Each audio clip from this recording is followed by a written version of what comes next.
Bonjour à toutes et à tous, bonjour et bienvenue dans la 5e de couve, l'émission de débat autour du manga. Pour cette seconde émission de l'année, nous allons prolonger la première. Oui, la semaine dernière, nous avons dévoilé les 13 mangas qui sont arrivés en tête de notre top général.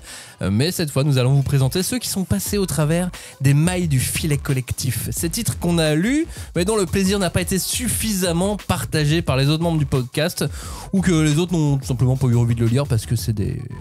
Parce que j'irai pas plus loin. Nous voilà avec une dizaine de coups de cœur perso de chouchou, rien qu'à nous. D'ailleurs, on vous redonne la liste des 3 premiers du top la semaine dernière. C'était Kore Kaite Shine, Tokyo ces jours-ci de Taiyo Matsumoto, et puis Babel, The New Akenden de Yugo Ishikawa. 3 belles œuvres. Vous aviez rien à rajouter sur le top 3? Tout a été dit la semaine dernière? Bah si, moi j'aimerais bien rajouter mon top 1 chouchou du coup dans ce top 3. Ben non, tu vas le faire dans cette émission. Oui mais bon, j'ai rien à dire sur ce top 3 si ce n'est que je rajouterais bien un titre. Non mais 2 titres en plus. En fait je veux bien refaire un top 3 juste moi si ça te va. Dans la 5e de couve, c'est maintenant l'heure d'écouter quels sont nos coups de cœur perso de l'année passée et ceux de Cagnard aussi. Préparez-vous, c'est après le générique. On ne pousse pas, s'il vous plaît. On ne pousse pas, c'est inutile. Le public n'est pas autorisé à assister aux épreuves éliminatoires. Moi, je crois que je pourrais être un très bon ninja. À quoi vous jouez? L'heure est grave, c'est pas le moment de faire les guignols. Mais on n'a rien d'autre à faire, on peut pas sortir. On va leur faire notre attaque secrète, l'attaque de la Tour Eiffel, ils vont rien comprendre. Et il faudra aussi parler des dessins animés, notamment des dessins animés japonais qui sont exécrables, qui sont terribles. Oh, les bâtards!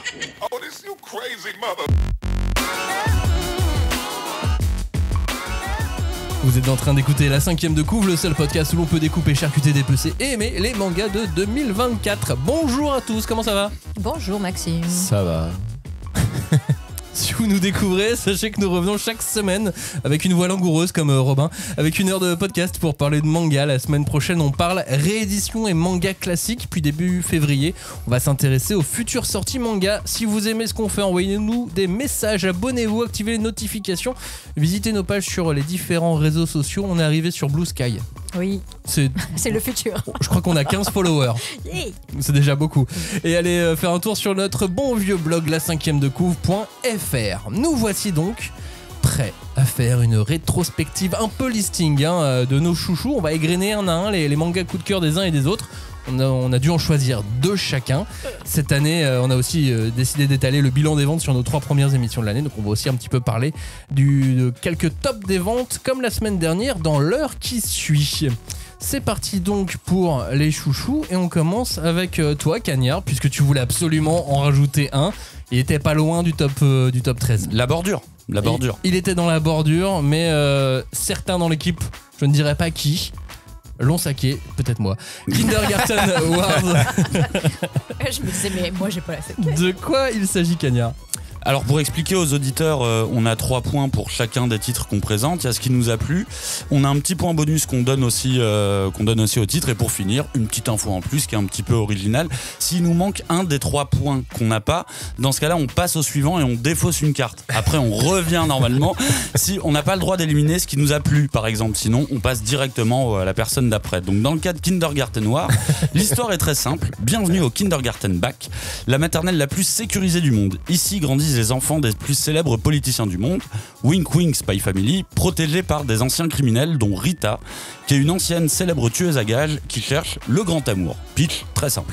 Et qu'est-ce qui t'a plu dans ce manga? L'action, l'humour, les flingues? Exactement, tout ça, c'est un manga qui est dans la droite lignée de Sakamoto Days. On est vraiment sur un pastiche humoristique de film d'action des années 90. On voit clairement la référence à un flic à la maternelle. Et c'est vraiment généreux en termes d'action, dans le rythme et dans ce que l'auteur a à proposer. Je trouve que c'est vraiment aussi généreux que Sakamoto Days, quoi. Et en plus, il n'y a évidemment pas que l'action, il y a des séquences qui sont vraiment, vraiment drôles. Je me marre en lisant ce manga, et surtout quand on parle des quêtes, de la quête d'amour de Rita. C'est un manga qui utilise au final beaucoup l'humour absurde et les ruptures de ton très nettes. Et c'est ce que j'apprécie dans les séquences d'action, c'est que vraiment on passe de l'absurde au neketsu très fort en une page, en une case, et ça va vraiment très très vite. Et t'aimes bien les héroïnes qui plaquent les mecs contre les murs, quoi. Elle en plaque très peu finalement, elle en bute beaucoup, mais on plaque très peu contre les murs.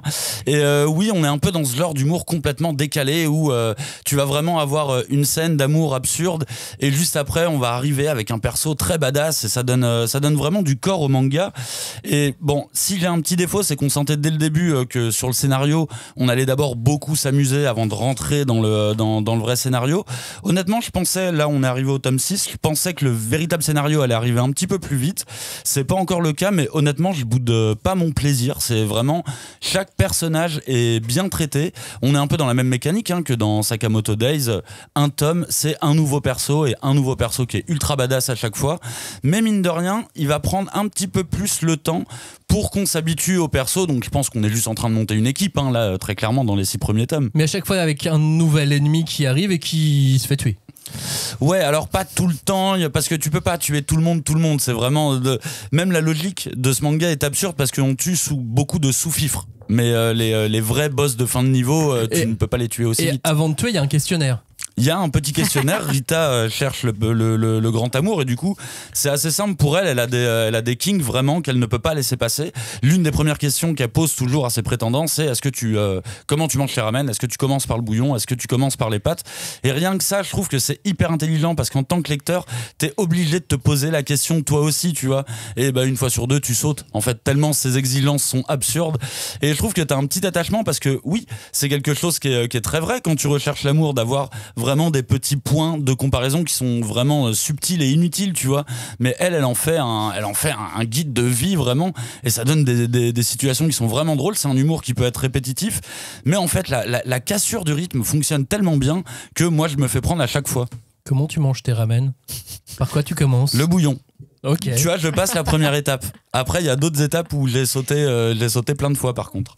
Petit bonus dans ce manga. Est-ce qu'il y a des bonus d'ailleurs dans ce manga? Ouais, et c'est vraiment une des parties que j'ai préférées dans le manga. Alors ça finit par s'arrêter au bout de 5 tomes, mais dans les pages bonus des premiers tomes, toutes les personnes qui sont tuées par Rita se retrouvent dans une espèce de purgatoire où ils expliquent chacun pourquoi ils ont été tués par Rita. C'est très con, ils sont un petit peu comme dans une salle de réu et c'est un peu les alcooliques anonymes qui se sont tous fait tuer par Rita et qui essayent d'expliquer. Et le pire, c'est qu'ils essayent de se justifier les uns les autres en disant mais t'es malade, pourquoi t'as fait ça? Alors que c'est que des trucs à la con à chaque fois, et c'est vraiment le genre de petites pages bonus qui me donnent envie de continuer à chaque fois parce que j'ai un peu le même côté que à la fin des tomes de l'Attaque des Titans. Ces trucs très absurdes mais qui pour moi me font continuer le manga même après la fin de l'histoire, quoi. Kindergarten Wars aux éditions Ki-un. Dernière chose à dire dessus, Kanya, avant qu'on passe à la suite? Une petite info en plus, il y a l'arrivée d'un spin-off qui va s'appeler Kindergarten War Luke, qui sera toujours fait par l'autrice, et c'est déjà dispo sur Manga Plus, et donc ça va, j'imagine, être publié dans l'année ou l'année prochaine, quelque chose comme ça. Et Luke est un personnage très intéressant de Kindergarten War, vu que c'est un ancien flic qui maintenant fait partie de la maternelle et doit protéger les enfants, et surtout il est archi fan de shoujo et tout ce qu'il visualise devant lui il le transforme en shoujo, donc ça joue aussi sur les codes du shoujo. C'est vraiment très drôle, précipitez-vous. On enchaîne avec toi, Johnny, et un manga qui s'appelle The Ichinose Family's Deadly Sins. Un titre très long, mais on reste dans l'absurde. Pour vous faire bref, c'est une jolie petite famille qui a un accident de voiture et tout le monde devient amnésique suite à cet accident. Donc bienvenue à la famille Ichinose qui repart finalement à zéro dans le monde d'aujourd'hui. Mais tout ne sera pas de tout repos, bien entendu, mais seulement à partir du tome 2. Parce qu'en vrai, le tome 1, voilà, c'est une famille qui est amnésique, quoi. Ouais, et qui se pose des questions et qui... C'est ça le gros problème pour essayer de vendre entre guillemets ce titre, c'est que tu ne peux rien dire, quoi. Tu peux pas lire que le tome 1. Moi je vais essayer de pas en dire grand chose, juste il y a un gros twist dans le tome 2 et c'est ça justement ce qui m'a plu, c'est que il y a un gros what the fuck, déjà toute une famille qui est amnésique, tu fais il y a quand même, alors dans la famille je vous ai pas dit mais il y a le grand-père, la grand-mère, les parents, c'est un jeu de cette famille, et... oui c'est exactement ça, le frère et la sœur. Et voilà, ils sont 6. En tout cas, au début, ils sont 6. Et c'est ça qui m'a plu, c'est qu'on est dans une histoire totalement absurde. Et le truc, c'est qu'il y a un gros twist au tome 2. Parce qu'au début, tu sais pas où tu tombes. Et là, tu fais, mais attends, mais qu'est-ce qui s'est passé? Et donc, moi, j'ai continué comme ça, parce qu'à partir du tome 2, tu veux avoir la suite. Ce qui est bien, c'est qu'il y avait le tome 3 et le tome 4 qui étaient sortis. Donc, j'ai pu continuer. Et je pense que moi, c'est un de mes chouchous, parce que c'est un truc que j'aime bien. On va dire, sans trop spoiler, un peu SF, et c'est ce qui m'a fait continuer. D'ailleurs, tu dis ils sont 6. Le titre, c'est Family's Deadly Sins.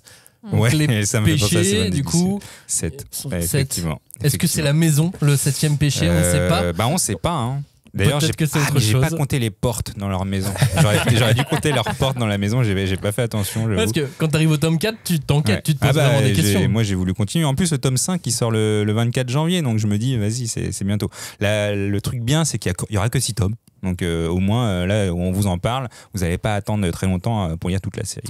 Tyson 5, l'auteur, il n'est pas inconnu. Non, c'est l'auteur de Ta copie, dont je n'ai pas lu les 2 tomes. Mais c'est vrai que le dessin est assez spécial. Moi, j'aime bien, c'est assez particulier et ça change.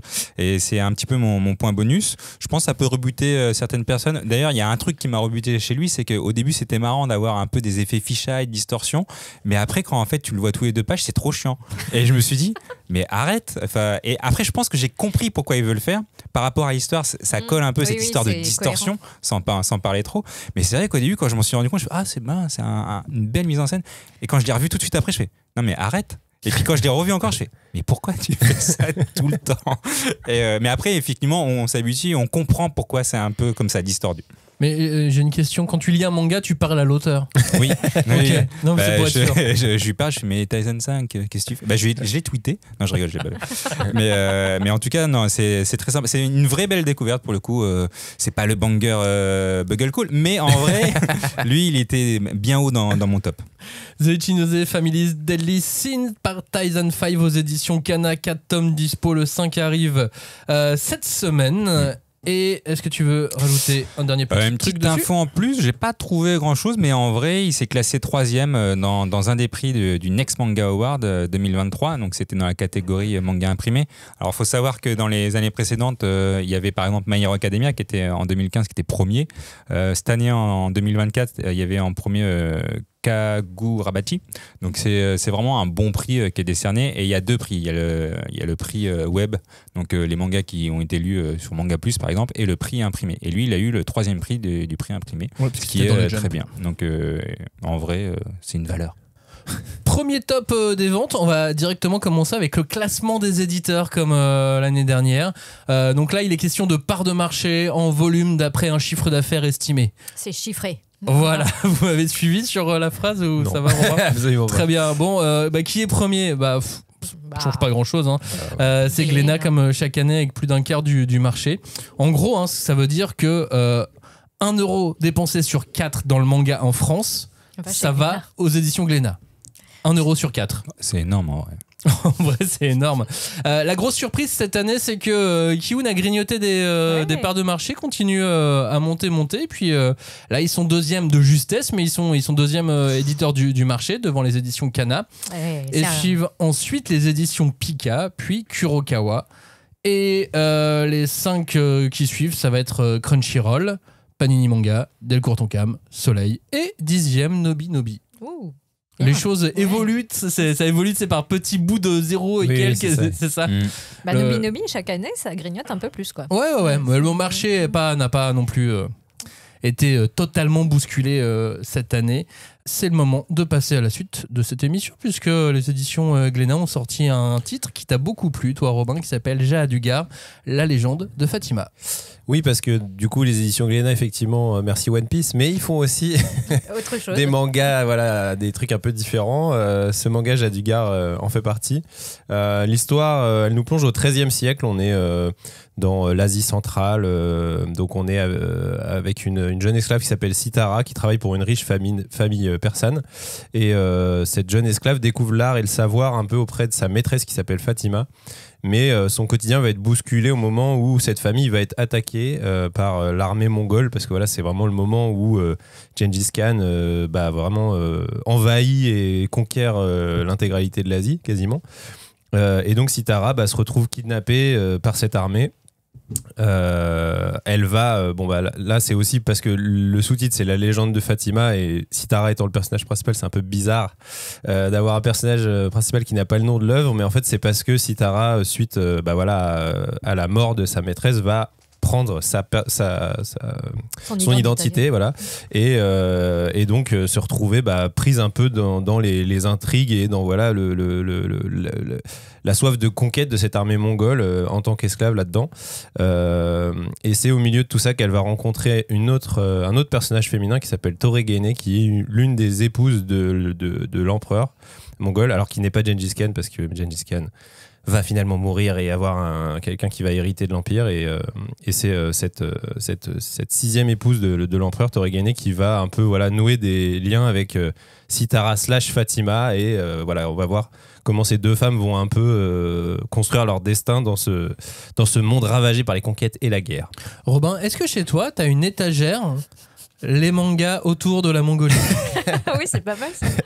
Alors, j'aime beaucoup la Mongolie. C'est un pays où j'ai eu le plaisir d'aller, et voilà, j'ai découvert cette culture. Et donc, c'est évidemment un pays et une civilisation qui me passionne. Et donc, à chaque fois qu'il y a une œuvre qui en parle, forcément, je suis un petit peu intrigué. Ouais, tu les rates jamais, hein? Bah non, ouais, parce que voilà, moi, en fait, c'est bête, mais quand en général, on a découvert une culture comme ça et qu'on s'est imprégné de tout ça, on n'a pas trop envie de la quitter, quoi. Donc dès qu'on a des œuvres ou des trucs qui font référence, on a un peu envie d'y retourner.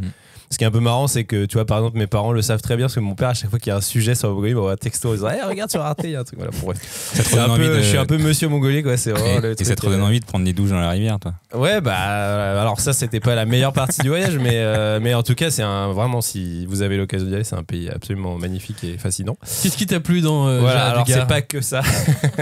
Non, ce qui m'a plu, c'est vraiment un titre avec une très très forte personnalité, je trouve.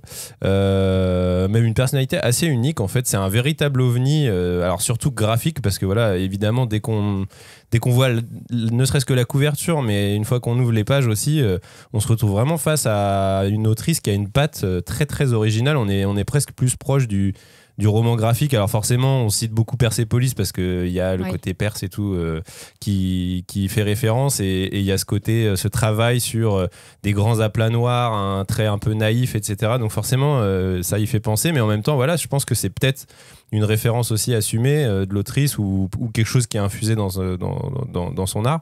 Et du coup, c'est quelque chose qui finalement s'éloigne un petit peu des codes, on va dire, habituels du manga. Voilà, c'est sûr que si vous êtes vraiment fan des personnages avec les cheveux en pique, ça va peut-être moins vous plaire, mais moi, voilà, c'est aussi ça que j'apprécie quand je lis du manga, c'est que j'ai un peu aussi envie de m'ouvrir l'esprit et de m'ouvrir l'œil, et tu vois, de vraiment découvrir des choses différentes. Et voilà, moi, c'est ça qui m'a attiré dans un premier temps.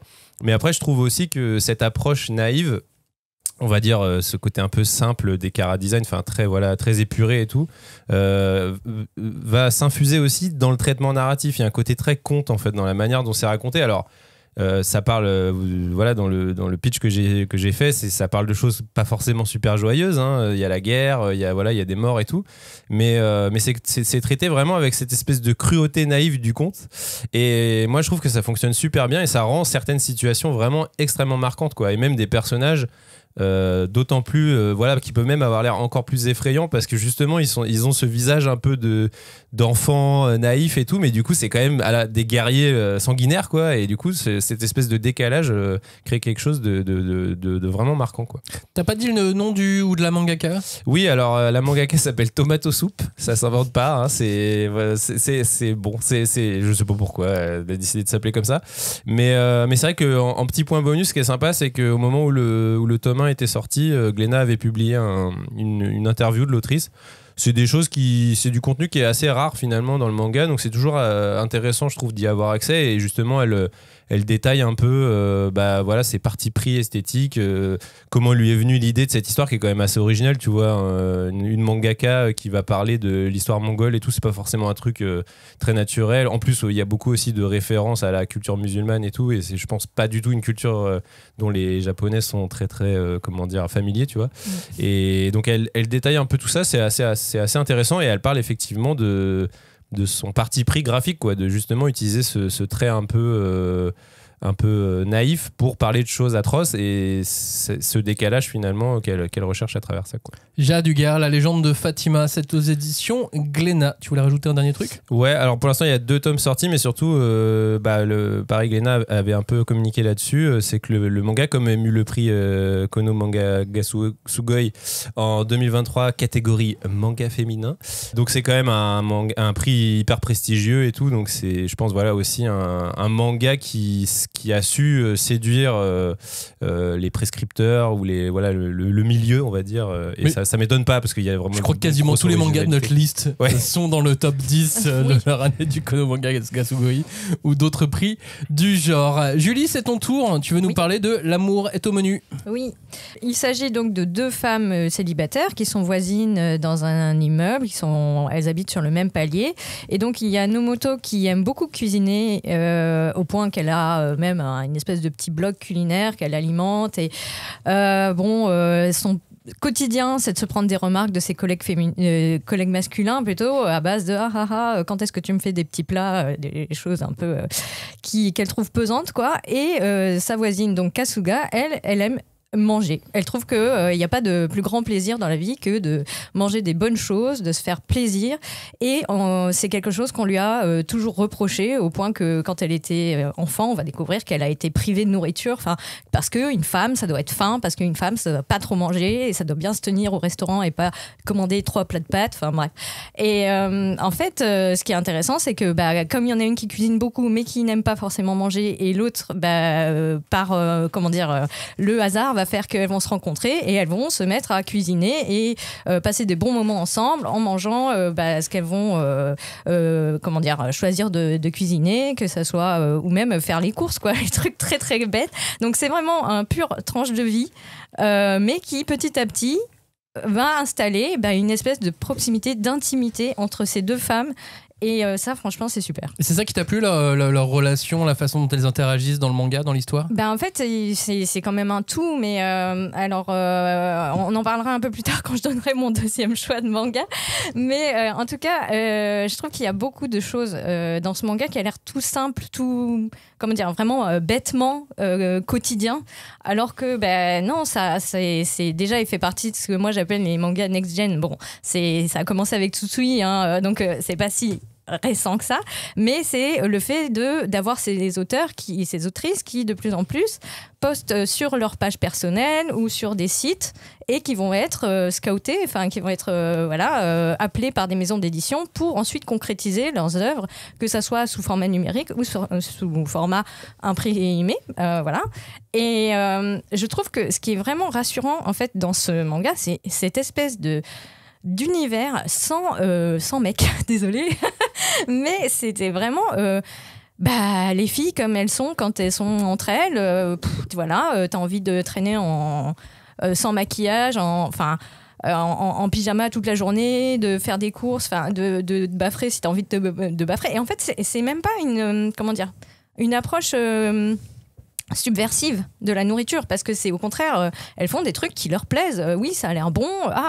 Si on fait je sais pas moi, on mélange tel et tel ingrédient, ça donne des nouvelles saveurs. Elles testent des trucs, ça leur plaît, et c'est vraiment un hobby comme un autre. Mais il n'y a pas cette pression de tu dois manger moins, fais attention à ta ligne, pourquoi tu manges de la viande. Alors attends, les mecs parlent comme ça. Je suis pas sûr qu'il ça, c'est les vieux qui parlent. Et l'autrice Sakaomi Yuzaki, c'est une autrice engagée ou c'est que dans le manga Alors, c'est sûr que c'est pas un auteur. Non, apparemment c'est une autrice. Mais en fait, je sais pas trop si c'est elle, mais dans la mesure où, comme on sait souvent au Japon, les auteurs sont quand même regardent très attentivement ce qu'on va faire de leurs œuvres. Et ce qui s'est passé, c'est que dès qu'elle a posté à partir de 2021-2022, ça a tout de suite pris. Et en fait, elle a été tout de suite appelée par une maison d'édition, et il y a même eu un drama avec 2 saisons qui est déjà été mis en ligne, diffusé. Donc c'est quelque chose qui a quand même marqué les choses, et donc il y a eu des goodies qui ont été faits à partir du drama, pas forcément à partir du manga, mais à partir du drama, et tous les profits qui ont été générés par la vente de ces goodies sont allés à des associations qui luttent pour le mariage pour tous, pour l'égalité face aux droits civils, lutte qui fait quand même pas mal de bruit au Japon, même si on a tendance à l'oublier en pensant que c'est un pays moderne, etc. Alors que sur ce point de vue-là, il y a beaucoup de choses qui changent, mais peut-être pas assez vite. L'amour est au menu de Sakaomi Yuzaki. C'est déjà 3 tomes en France. Tu voulais rajouter un dernier petit truc ? Non, mais c'est comme on disait tout à l'heure, quoi. Konomanga ga Sugoi en 2022. Voilà. Pas la même année. Il a été deuxième. Voilà, pardon. Il n'a pas été premier, mais il a été deuxième catégorie manga féminin. Moi, le mien, j'ai pas noté, mais il est top 10. Je sais, j'ai juste noté qu'il était top 10. Je vous parle de Losers, chronique d'un magazine légendaire aux éditions Akata. Le tome 1 est déjà disponible. Losers, c'est un projet assez unique en son genre. C'est une œuvre qui permet de rentrer en fait dans les coulisses de l'histoire du manga avec un H majuscule. C'est écrit et dessiné par Koji Yoshimoto avec tellement de brio qu'on se laisse entraîner sans avoir l'impression d'apprendre des choses sur l'histoire du manga, mais on en apprend vraiment beaucoup, exactement. C'est comme une série documentaire, hein. C'est bien fait comme ça. Et ça va durer 3 volumes au total. L'histoire, de quoi ça parle ? Le scénario commence en 1965, lorsque Shimizu, un rédacteur en chef assez idéaliste d'un magazine, découvre par hasard dans une poubelle une revue faite maison, une sorte de fanzine si vous voulez, qui est appelée Mania. Ça lui plaît beaucoup, mais il réfléchit assez longuement à ce qu'il pourrait proposer à cet artiste, à ces artistes, il sait pas trop. Puis après avoir bien pesé les pour et les contre, il appelle le numéro qu'il y a au dos du fanzine et tombe sur un artiste hors norme, celui qui plus tard deviendra Monkey Punch et qui créera Lupin the Third. Cette rencontre va pousser donc Shimizu à recruter d'autres talents pour concrétiser un projet éditorial. Il souhaite faire un magazine de prépublication de manga destiné avant tout aux adultes, dans une société où, à l'époque, le manga est considéré comme un loisir pour enfants. Et donc ensemble, ils vont avoir une route semée d'embûches, n'est-ce pas Johnny ? Bien joué Shimizu. Avec les contraintes financières, les pressions éditoriales, et tout ça en maintenant leur intégrité artistique. Mais voilà, tout le monde a beaucoup d'audace. C'est narré comme une aventure dans une époque urbaine. Et comme c'est inspiré de faits réels, t'as envie de croire à tout le temps. Alors évidemment, il y a une partie qui est un peu romancée, mais c'est pas grave, t'as envie d'y croire. Et les personnages, du coup, comme c'est inspiré de faits réels, les personnages sont profondément humains. T'as vraiment l'impression de voir des humains. Donc ils sont complexes, ils sont pleins de défauts, plein de détails. Shimizu, lui, par exemple, il a un utopisme qui fait de lui un homme qui est un peu prêt à tout pour accomplir son rêve, prêt à tout sacrifier, et tous les dilemmes moraux, éthiques auxquels il doit faire face, t'y penses avec lui, son rapport aux auteurs, sa relation avec son équipe, on voit tout ça. Il y a des grands moments de tension, c'est assez palpitant. Puis ça montre également le monde de l'édition de cette époque, des années 60-70, qui était assez impitoyable. Et on est aux côtés des pionniers du manga, donc ça c'est assez incroyable à découvrir. Et alors ce qui est bien, c'est que Koji Yoshimoto, l'auteur, utilise une approche qui est quasi documentaire pour travailler, pour représenter un mangaka qui va suer sang et eau. Voilà, on a l'impression d'être à ses côtés, l'impression d'être en plein brainstorming avec l'équipe édito. Voilà, t'as l'impression d'être un témoin de ce moment, et ça c'est vraiment très chouette. Ça s'appelle donc Losers, chronique d'un magazine légendaire, et ça a été évidemment dans tous les prix prestigieux en plus. du Japon, manga évidemment. qui parle de l'histoire du manga, c'est tellement attendu. C'est ça. Et alors l'auteur, il est pas inconnu en France. Il avait fait un manga en un seul tome qui s'appelle Santetsu, 11 mars 2011, après le cataclysme. C'est un tome unique sur l'histoire d'employés de chemin de fer Sanriku, une ligne un peu particulière à la campagne, qui font tout pour rétablir le passage du train après la série de catastrophe de séisme, tsunami, etc. Ouais, c'est ça. Okay. Et là-bas, c'était déjà un récit documentaire. Je vous redonne le titre, Losers, chronique d'un magazine légendaire. Maintenant, on avait envie de proposer un top un peu marrant. Le top 10 des mangas qui coûtent un bras. Alors, après, à quel prix on met un bras ? C'est ça. Combien coûte son bras ? Il y a eu un débat. Cagnard disait 30 €, le reste de l'équipe a dit 10 €. Ouais, 10 €, franchement, ça craint. Cagnard, il est riche, mais en vrai, nous, on est pauvres. Alors, 10 €, c'est déjà énorme pour nous.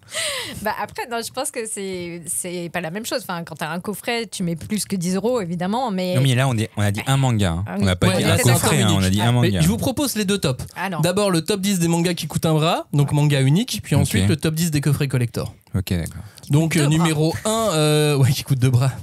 Numéro 1 des mangas qui coûtent Donc à un partir bras. de 10 € alors. Ouais, à partir de 10 €, c'est le voyage de Shuna qui est en tête. La plupart de toute façon sont Ouais, au c'est pas moins à manga. 12, donc presque le prix de 2 mangas quoi. Putain, la vache. Et ensuite, on a les 4 tomes dans le top 10 de Dragon Ball Full Color. Aïe, aïe, Ah ouais, aïe. c'est cher. Ça coûte combien? Bah plus de 10 €. C'est 15 balles, non? Un truc comme ça? Ouais, facile, ouais. 14. Ah ouais, mais du coup, Non, on je crois prenne que c'est pas 14, genre les 95, éditions perfectes qui sont des éditions doubles, par exemple. Bah, Genre les si, 16 bah, si. €. Bah si, si Ça c'est coûte un plus, bras. si c'est plus que 10 Ah ouais, €. d'accord, ok. Et genre, c'est un livre, même s'il y en a 2 dedans. et genre Full Metal à 16 balles. Full Ouais. Metal Alchemist Perfect, volume 18 est dans ce top 10. Ouais, tu Allez. m'étonnes. Tout comme Chi, une vie de chat, le tome 1. Ah oui, il est à 2,75, non, un truc comme ça. Ouais, tout comme Slam Dunk, la nouvelle édition. Eh oui, le tome perfect. 1 est dans la liste Oh là là. des meilleures ventes Bande des de mangas à riches. plus de 10 €. L'abomination de Danwich, le volume 2 est aussi dedans. Ça, c'est les Lovecraft chez Go Kiun. Tanabe. Et puis Carnage aussi de Junji Ito. Oui. Alors je me suis peut-être mal exprimé sur cette notion de 30 €. Quand je disais 30 €, Ah, disclaimer, C'est- disclaimer. c'est plus que si le peuple n'a plus d'argent pour acheter des mangas, qu'il achète des webtoons, tout simplement. Ils sont gratuits, les webtoons. Oui, c'est ce que je dis. Qu'est-ce qu'ils disent? Qu'est-ce qu'ils disent tous les deux? Je vous propose maintenant, après cette phrase, mais méditez quand même sur ce que vient de dire Cagnard. Repensez-y Parce que moi je plus l'ai pas tard. fait, du coup, si vous Ouais. pouviez le faire pour moi, ça serait cool. Le top 10 des coffrets collector. Attention, dans les coffrets collector, je mets pas les covers alternatives ou les trucs où tu mets 1 € en plus. Là, c'est quand t'as un vrai truc en plus, quoi. Ou plusieurs bouquins dans le coffret. D'accord. Le numéro 1, c'est Berserk, volume Ah oui, 42. évidemment, Ah ouais. Berserk. Ah bon, Bah oui. pourquoi il coûte combien? Alors je là, vois, c'est une pas colle. le prix, Ah oui, d'accord, ok, d'accord. c'est les coffrets. Ok. La Donc boîte. c'est le Ouais, enfin, c'est un boîte. coffret collector avec un tarot, quoi. Oui, mais c'est le plus vendu de Mais oui, l'année. c'est Mais celui c'est où même il y pas un avait le tarot. coffret de 3 tomes, toi. C'est vraiment Oui, le, mais Mais c'est- c'est un coffret le coffret le collector. plus vendu. C'est le coffret le plus vendu de l'année, C'est fou, ça. sur l'année 2024. Je crois que C'est j'ai- devant Spy Family tome 13, devant l'édition Prestige de Jujutsu Kaisen 25. Ah ouais, ouais. Ils sont pas mal, ils sont quand même mouse, les, Oui, oui, les oui. Jujutsu Kaisen. Mais bon, 3e. Hein. My Hero Academia 39, 4e. Les Carnets de l'apothicaire, tome 13, 5e. Oh, tout ça Donc là, on a eu Kiun. Alors là, j'essaie de me faire dans la tête ce qu'il y avait dans leur collector et je vois à peu près chacun. Genre, les carnets, il y avait une boîte de bento. Jujutsu Kaisen, il y avait une grosse truc avec des calendriers, des trucs en métal. Et My Hero, par contre, j'arrive pas à voir ce que c'était. Mais il y avait plus sûrement d'autres choses. Tokyo Revenger, tome 28, coffret collector. Ouais, c'était avec le roman, ça, c'est nul. Peut-être. Bah Blue ouais. Lock, volume 22, 7e place. Chainsaw Man, volume 15 à la 8e place. Tokyo Revengers, tome 31 à la 9e place. Et Kaiju 8, tome 11, le coffret collector, à la 10e place. Ah là, je vois pas. Tu sais pas? Tu l'as Non, pas eu? Non, pour qu'elle jouait, je me rappelle pas. Ouais. Revenons à nos chouchous, revenons à nos coups de cœur. Julie, on repart avec toi et un manga dont tu t'as teasé quelque chose à son sujet il y a quelques instants. Donc on veut tout savoir. What did you eat yesterday? Oui, ben en fait, ce qui me fait rire, c'est que dans les deux cas, on se retrouve avec un traitement de l'homosexualité avec en fond la thématique de la cuisine, de la nourriture.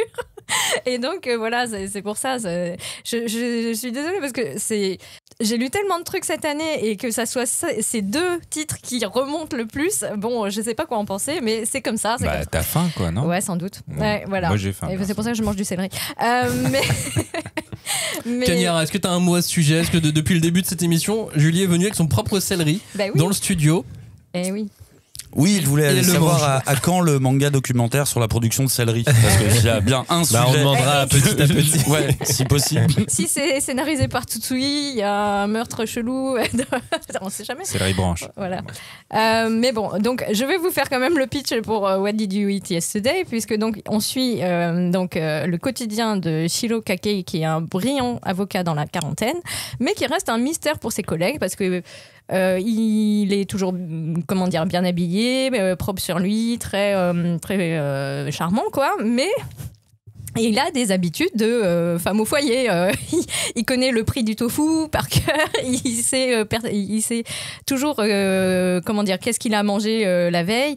Parce que en fait, Shiro, il vit avec Kenji Yabuki, qui est un coiffeur et qui est comment dire, leur couple fonctionne parce que lui cuisine tous les jours des petits plats, mais avec un point d'honneur à ce que les plats soient économiques, nourrissants, et qu'ils ne fassent pas grossir parce qu'ils tiennent tous les deux à rester quand même charmants, quoi. Enfin, je sais pas comment dire. Après, c'est pas la seule raison du fait qu'ils sont ensemble. Non, mais on sait pas trop. Enfin, c'est vraiment très étrange parce qu'au début, on se dit, waouh, c'est ça le couple au Japon. Enfin, il y a vraiment, contrairement au titre de tout à l'heure de L'amour est au menu, où tu vois la construction en fait d'une intimité et qui part de loin. Hein. Elles sont voisines, elles commencent juste à parler entre elles. Enfin voilà, ça prend son temps. Eux, c'est leur quotidien depuis déjà quelques années. Ils vivent ensemble et tous les jours ils cuisinent, voilà. Et dès que Kenji fait un écart, Shiro, comme une bonne épouse japonaise, tac, allez, je te sac ton argent de poche. Enfin, c'est très drôle, quoi. Il y a énormément de situations qui sont comiques, mais en fait, ce manga a commencé dans les années 2007. Enfin, il est vraiment vieux. En fait, il a plus de 20 ans.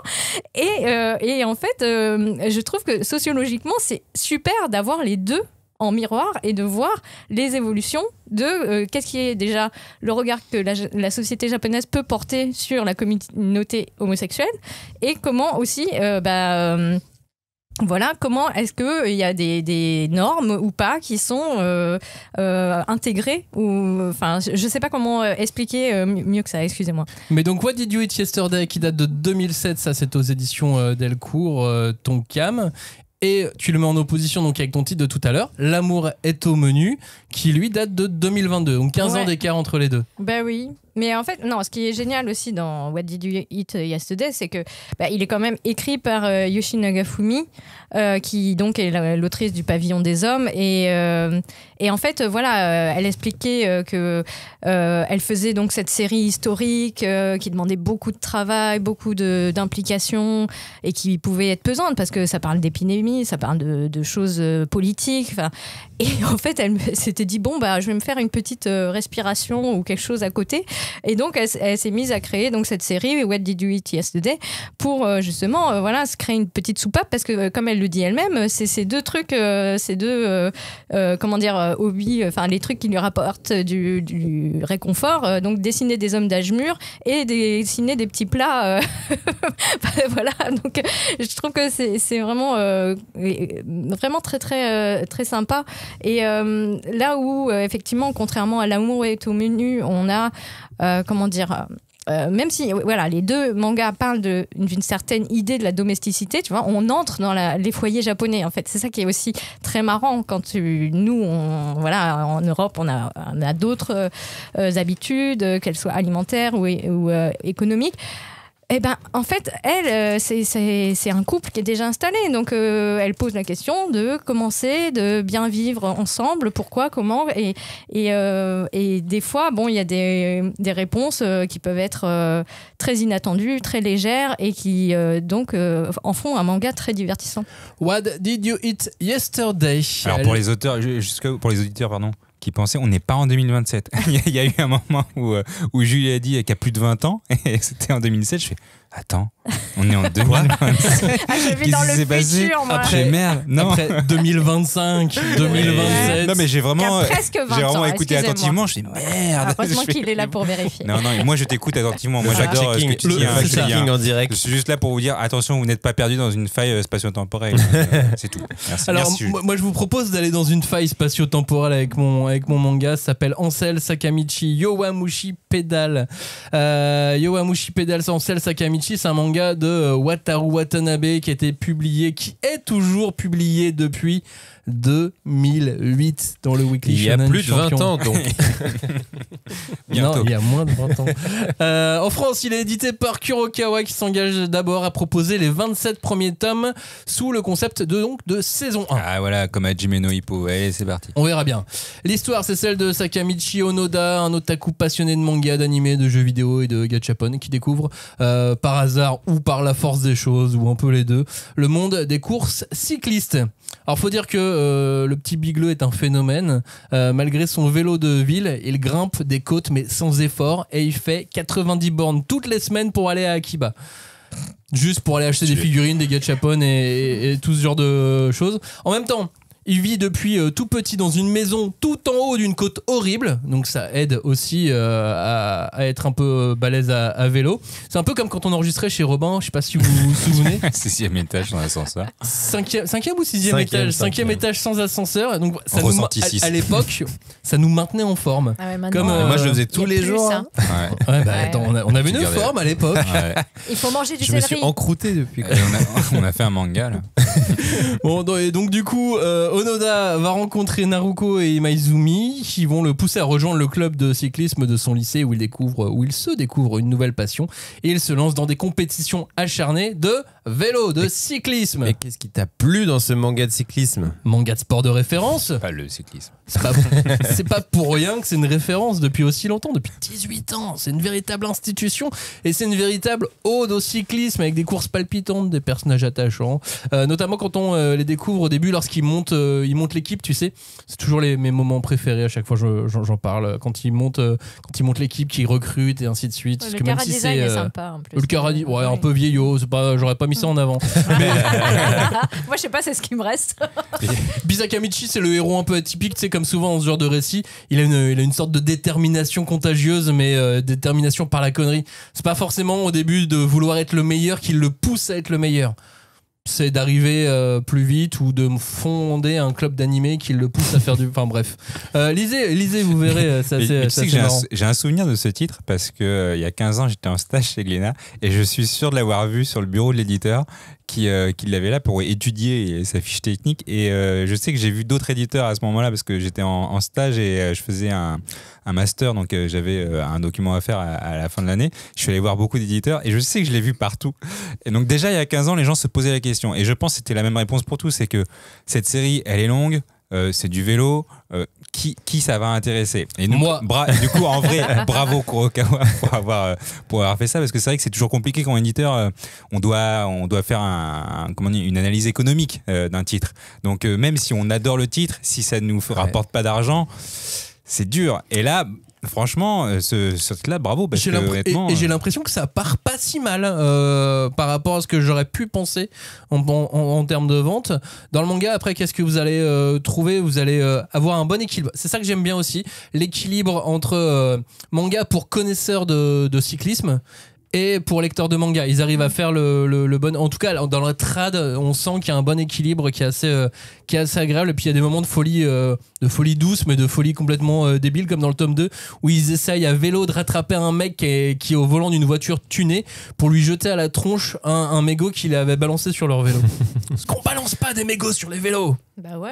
N'importe quoi. On balance pas des mégots, tout simplement. Voilà. Et donc tu t'attends pas à ce qu'ils se mettent sur le vélo et qu'ils pédalent comme des fous pour le rattraper au feu rouge et lui balancer son mégot. Voilà, c'est des petits trucs comme ça qui sont assez amusants. Et en même temps, c'est un truc qu'on aurait tous fantasmé de faire, tu sais. T'as toujours envie de rattraper le connard qui a jeté une canette par sa ça me rappelle des par vidéos sa fenêtre YouTube de voiture. où les gens font ça et il reprend et lui jette une poubelle dans la voiture.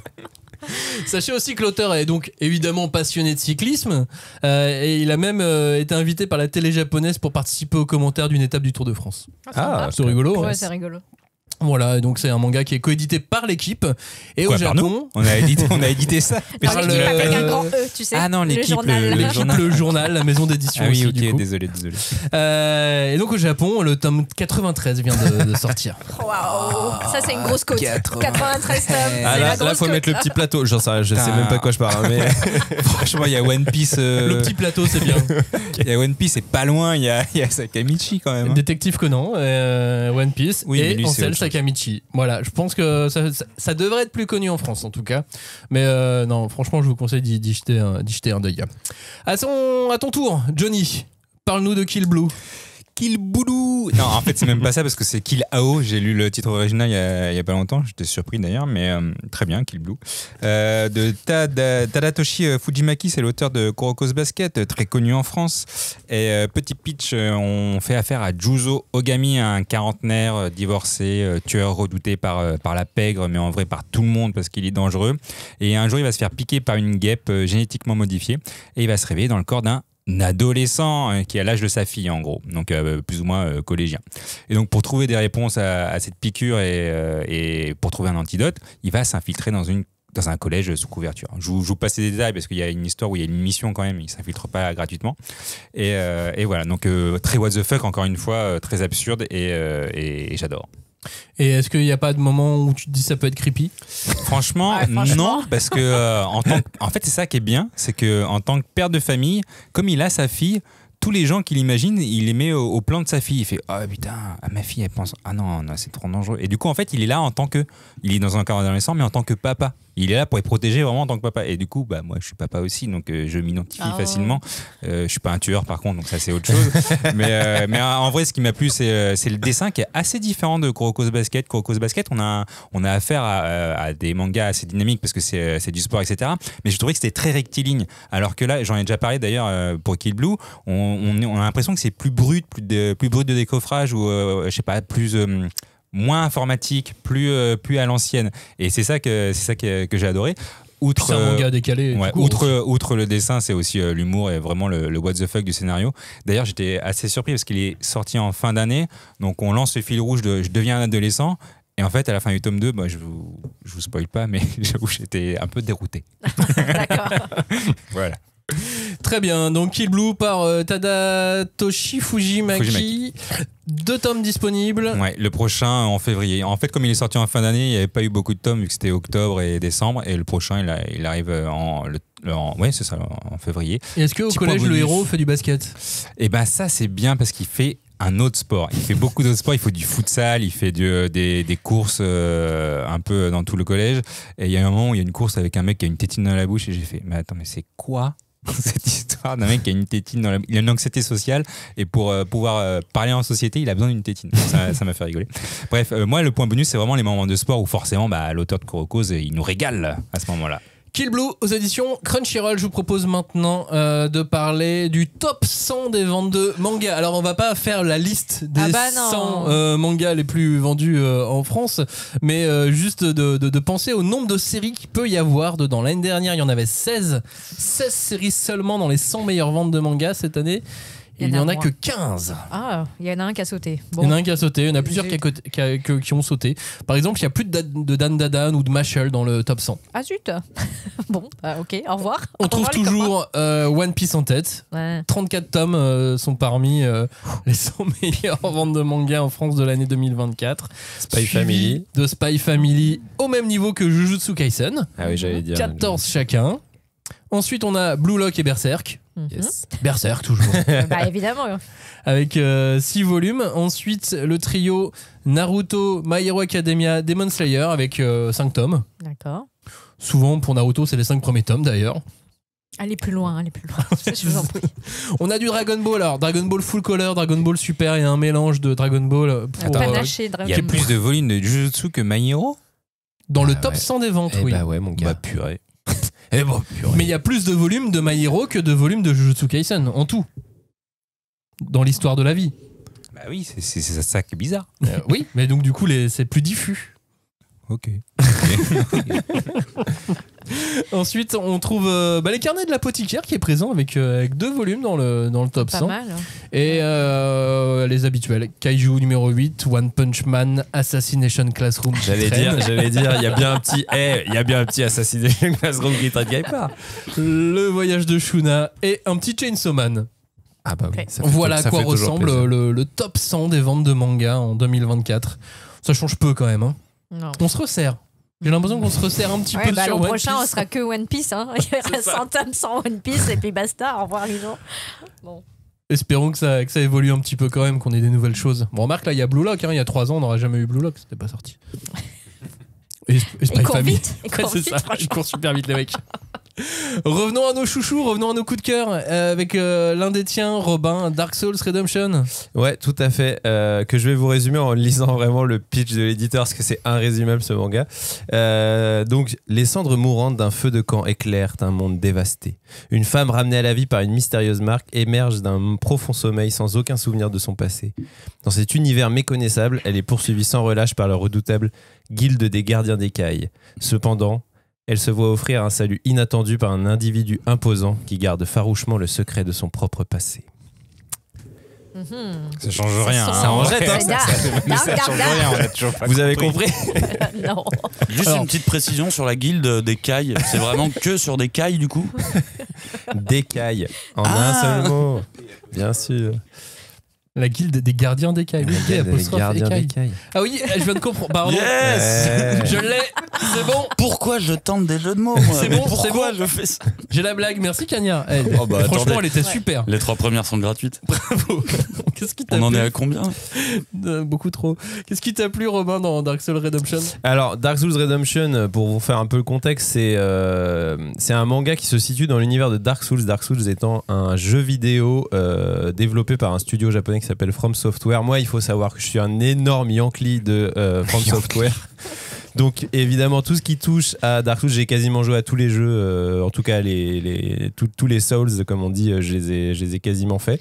Donc je partais un petit peu curieux de me dire tiens, un manga qui parle de Dark Souls. Et en fait ce qui m'a vraiment plu, je pense que c'est là on a vraiment affaire pour moi à un produit dérivé qui arrive à faire oublier qu'il en est un, tu vois. C'est un manga qui se suit comme un manga vraiment tu vois, qui pourrait être dans un univers original. Et en même temps, en tant que fan voilà, de la licence, moi j'ai vraiment l'impression de retrouver ce feeling si particulier de ces jeux qui sont vraiment la définition même du eh ben j'ai pas tout compris, mais c'était trop cool quoi, franchement. Et vraiment, tu vois, ça c'est vraiment un truc qu'on ressent quand on joue aux jeux From Software en général. Bon, il y a aussi tout un truc sur la difficulté, c'est des jeux très durs et du coup il y a aussi le défi de remporter cette difficulté, c'est ça qui est satisfaisant. Mais il y a vraiment au niveau du lore, on est vraiment dans ce truc de à la fois on navigue dans un univers dont on a l'air d'être familier des codes, tu vois, ça reste de la dark fantasy, tu vois, il y a des châteaux, il y a des monstres, il y a des trucs que tu as déjà vus. Les grosses armures. Et en même temps, on comprend pas très bien tous les enjeux, il y a rien qui nous est vraiment expliqué très clairement, c'est un peu à toi en tant que joueur de faire la démarche de comprendre ce qui t'arrive, qui tu es et le monde dans lequel tu es et tout. Et vraiment je trouve que et en même temps voilà, c'est aussi la contrepartie, c'est que tu t'es porté par une espèce d'univers avec une grosse richesse visuelle, une direction artistique incroyable, un bestiaire, des vraies ambiances et tout. Et ça, le manga, ce manga là, Dark Souls Redemption, il arrive vraiment à restituer tout ça. Et moi je trouve vraiment chapeau bas, bon alors aux auteurs évidemment, déjà le scénariste, parce que franchement arriver à faire un scénario original dans encore une fois un univers qui est aussi cryptique que ça, tu vois, un univers qui livre tellement difficilement ses clés que voilà, un scénariste qui a réussi à bâtir une intrigue malgré tout à partir de ça, c'est un vrai défi. Enfin voilà, une vraie réussite. Et puis alors le dessin, vraiment le dessin ultra solide de Shonen. Enfin moi je trouve que là on est vraiment face à un auteur français pour le coup qui s'appelle Shonen. Qui s'appelle Shonen. Bon ça c'est vraiment peut-être. Non mais c'est juste pour reprendre dans ta phrase. Oui pardon. On aurait pu dire un auteur Shonen. Bon c'est peut-être son plus gros défaut. C'est son pseudo. Mais par contre vraiment son talent est incroyable. Enfin c'est un auteur qui n'a pas du tout à rougir vis-à-vis de ses homologues japonais. Il est ultra solide. Le souffle des planches, voilà ces créatures gigantesques. Parce que c'est aussi ça une des grosses forces des univers FromSoft, c'est ce truc de à chaque fois tu vas tomber sur un boss qui est une espèce de monstre gigantesque qui va te terrifier tellement il est grand et tout, et lui il arrive vraiment à rendre cette sensation que tu as quand tu joues. Et ça a été vendu dans toute l'Europe, même dans le monde entier. Voilà. Les droits du bouquin ont été vendus. Non, mais c'est ça, tu vois, moi. Et en plus, alors, donc, il y a ce côté un peu ovni, mine de rien, narratif, parce que, encore une fois, c'est un manga. Alors, je sais que vous l'avez lu et vous avez quand même aimé, alors que vous avez même pas les. Comment dire la soluce que moi j'avais dans la tête quand j'ai lu. Donc ça veut dire qu'ils arrivent vraiment à, mine de rien, malgré cette narration très particulière, à faire une œuvre où t'es immergé dedans. Donc il y a un ovni narratif, mais c'est aussi un ovni éditorial, parce qu'on est quand même face à une licence japonaise qui est là adaptée par des auteurs français, quoi. C'est une création originale de Mana Books, donc Kiyun. Et donc c'est vraiment ça, je trouve que c'est incroyable de se dire qu'aujourd'hui c'est possible d'avoir un éditeur français qui propose à une licence japonaise de faire un manga de cette licence. Moi, je trouve ça fou. Dark Souls Redemption. Pour peu que t'aies 5 000 €, 500 000 € à payer, oui, c'est possible. Non, je rigole, je sais pas. Hein. Dark Souls Redemption, donc le tome 1 est dispo, le tome 2 sort en... Alors, a priori, le tome 2 sort en mars, là, donc évidemment... alors, c'est cool, déjà, ça avance quand même relativement rapidement. Évidemment, on n'est pas sur un rythme japonais, c'est un peu moins d'un an après le tome 1, mais encore une fois, quand on voit la qualité des planches, ça mérite aussi de prendre son temps. On a commencé cette émission avec le premier chouchou de Cagnard. On termine avec le second chouchou de Cagnard, qui est un manga appelé Versus. Oui, alors j'ai pris Versus, que j'aurais bien aimé aussi voir dans notre top, mais bon, a priori, il vous a pas entièrement convaincu. Il était pas loin. Il était encore en bordure. Merci la banlieue. Alors le pitch, très rapidement, l'humanité est aux abois face aux attaques des démons qui sont décidément trop puissants pour eux. Leur dernière chance, c'est un portail interdimensionnel qui pourrait leur permettre d'invoquer des êtres d'une autre dimension qui pourraient les sauver des démons. Alors malheureusement, après une mauvaise manip, le peuple invoqué est lui-même en position délicate face à une horde d'envahisseurs encore plus puissante. Et on va donc suivre toutes ces humanités se défendre contre tous ces envahisseurs d'univers différents. Ouais, parce que ça, c'est une invocation, mais... Il y en a plein. Il y a un enchevêtrement d'invocations. Après, il y a un enchevêtrement d'invocations qui arrive très vite, d'ailleurs. Oui. Dès le tome 1, il arrive. Et alors, une des choses que j'ai vraiment préférées dans ce site, c'est l'ambiance globale. En fait, il y a un côté où l'humanité, d'ailleurs, on va plutôt dire les humanités, elle est vraiment au bord de l'extinction dès les premières pages. Et pourtant, on leur rajoute encore des ennemis supplémentaires qui sont encore plus puissants. Mais qui ne sont peut-être pas leurs prédateurs naturels. Oui, parce qu'il y a cette notion de prédateur naturel qui revient dès le début.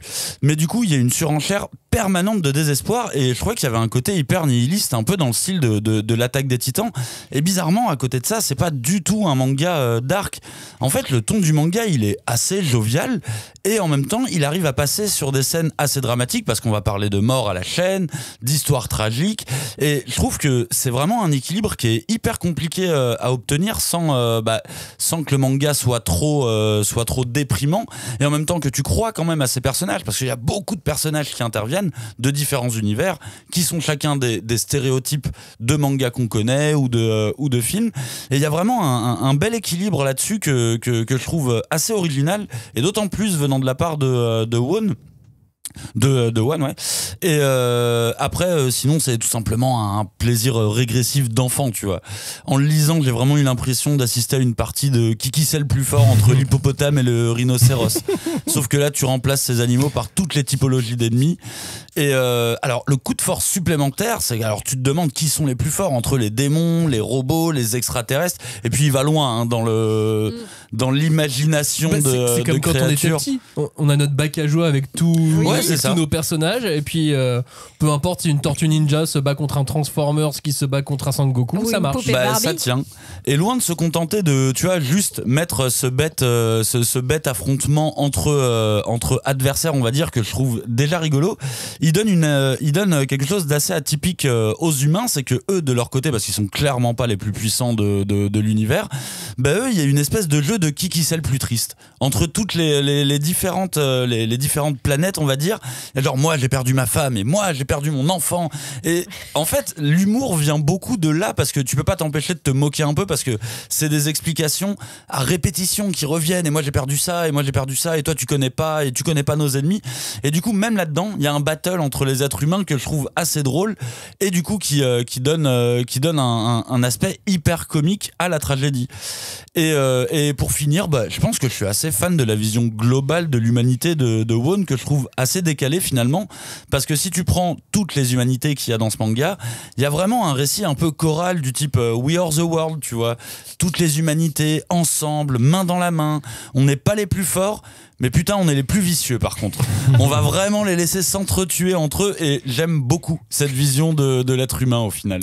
Versus donc, créé par One, donc l'auteur de One Punch Man ou de Mob Psycho 100. Un petit point bonus ? Alors gros point bonus, je ne sais pas. Gros point bonus, je ne sais pas si c'est vrai, mais honnêtement, j'ai quand même lu 2 fois le tome 1, et je vois énormément de clins d'œil dirigés directement vers Fly, tu vois. Et vraiment, au bout d'un moment, ça devenait un peu... peut-être que j'ai un biais aussi et que j'ai surinterprété, mais t'as l'épée du héros où il y a une pierre de cœur. le héros fait clairement un Aban slash, et moi je connais que Fly et Aban qui font des Aban slash, je l'ai vu dans aucun autre manga. La technique de vol, ça ressemble beaucoup à Toberura, et il y a même une séquence où c'est clairement alors un affrontement entre un démon et un humain, et tu peux revoir le premier affrontement entre Fly et Adora, avec Adora qui stoppe l'épée du héros avec un doigt. Je me suis dit, ça fait quand même beaucoup de hasard.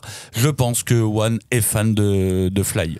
Versus, c'est sorti aux éditions Pika, c'est signé One, mais qu'au dessin du coup Kyotaro Asuma et Bose qui a priori s'occupe du board. Merci à tous d'avoir participé à cette émission. Vous voulez conclure? Vous voulez chacun finir avec un dernier mot, une petite phrase? Moi je veux bien, parce que comme je disais tout à l'heure, on a lu plein de trucs et moi j'ai dû choisir parmi 5 titres que j'aurais voulu me présenter dans ce top-là. Et... T'imagines qu'avec 2 chacun, on est déjà arrivé, on est déjà à la fin de l'émission. Donc non, mais voilà, je suis quand même contente d'avoir fait cette lecture comparative de sur les communautés gays et la bouffe sur presque 20 ans, hein, donc d'écart, comment c'est traité, et c'est très intéressant. Johnny, Robin, Cagnard, une dernière phrase? Bah moi, Jadugar et Dark Souls, c'est un peu 2 salles, 2 ambiances, mais quand même 2 ovnis, tu vois. Il y a quand même, je pense, un peu un plaisir de découvrir des choses très originales qui me surprennent. Pour moi, le choix était assez simple. Il me restait que ces 2-là. Sinon, soit c'est des rééditions ou des classiques, ou soit ils étaient déjà dans le top la semaine dernière, donc c'était pas très compliqué. Bah moi, mon top finalement, c'est un peu comme Robin, c'est des ovnis. Moi, je l'ai appelé What the fuck, mais bon, chacun son truc.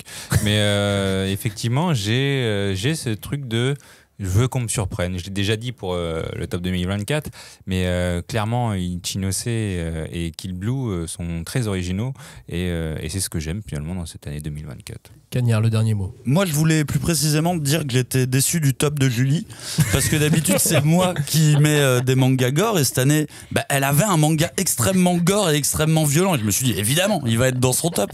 Donc, j'ai laissé mon tour, et rien du tout. Du coup, je me retrouve avec 2 shonen méta rigolos, mais c'est pas du travail, ça. Oui, après, moi, j'avais aussi d'autres séries un peu gore chelou, quoi. C'était quoi le gore chelou? Châtiment Immortalité et Châtiment, voilà. chez Akata. Oui, et sinon on avait Die Vergelder, que je prononce toujours très mal, mais qui Die était Vergelder, de Samura, qui est aussi bien chelou, mais c'était vraiment le grand écart. Encore plus je comptais sur toi cette année. Merci à tous d'avoir écouté cette émission. On se retrouve dimanche pour le supplément, et puis la semaine prochaine pour parler réédition et manga classique. Ciao à tous, salut. Salut. Merci.